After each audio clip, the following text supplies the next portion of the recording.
చిక్కుడుకాయ పచ్చడి పెట్టానండి. అంటే దీంట్లోకి చిక్కుడుకాయలు, గింజ ఉన్న చిక్కుడుకాయలు తీసుకోవాలి. గింజ బాగా ఉండాలి. గింజ ఉన్న చిక్కుడుకాయలు, చింతపండు ఒక 150 గ్రాములు వేస్తాను. ఇవి అర కేజీకి కొద్దిగా తగ్గుతాయండి.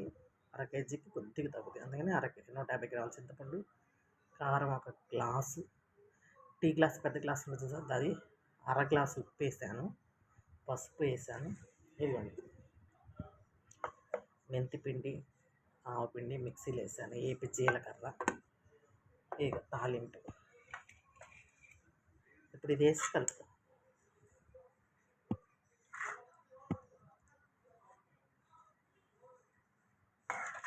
ఉప్పు తక్కువ వేసాను, ఎందుకంటే రేపు చూసుకోవచ్చు కదా, రేపు మళ్ళీ కలిపినప్పుడు ఉప్పు చూసుకోవచ్చు. చింతపండు నీళ్ళలో నానబెట్టి మన పులిహోర పులుసు ఉంటుంది చూసారా, అట్లా ఉడకబెట్టాను అనమాట, పులిహోర పులుసులో.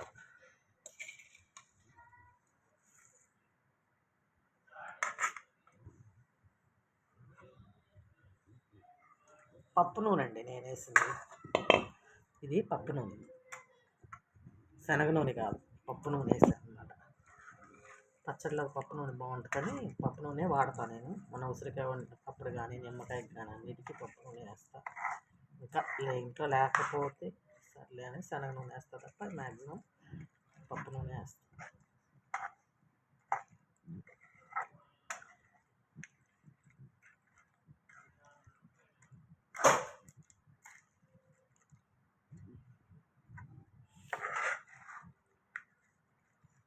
వంకాయ పచ్చడి కూడా భలే ఉంటుందండి. లైట్గా పండాలి, బాగా పండకుండా లైట్గా పండాలి. కానీ ఇప్పుడు ఎక్కడ దొరుకుతాయి? మార్కెట్లో దగ్గరికి వెళ్ళి అడగాలి, చూద్దాం, అడిగి తీసుకొస్తాం. ఎక్కువ అక్కర్లా, ఒక అర కేజీ పెట్టుకుంటే చాలు. అర కేజీ పెట్టుకుంటే పచ్చడి గబుక్మని కలుపుకొని తినవచ్చు. ములక్కాయ వంకాయ బాగుంటుందండి పచ్చడి, చాలా బాగుంటుంది. అది కూడా అయితే ములక్కాయలు ఇంకా ఇప్పుడు రావట్లేదు కదా,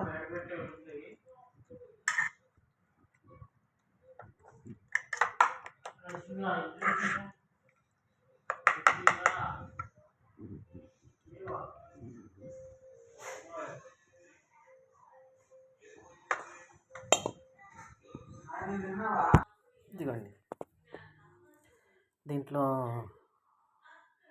నూనె సరిపోలేదు చూసారా, నూనె సరిపోలేదు. కారం ఉప్పు కూడా వేసాను, 2 గ్లాసుల కారం, 1 గ్లాసు ఉప్పు వేసాను అనమాట.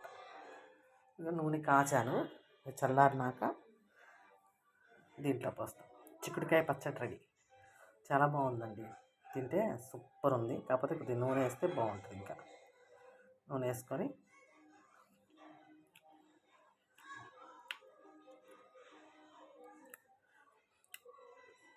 చాలా బాగుంది, సూపర్ ఉంది.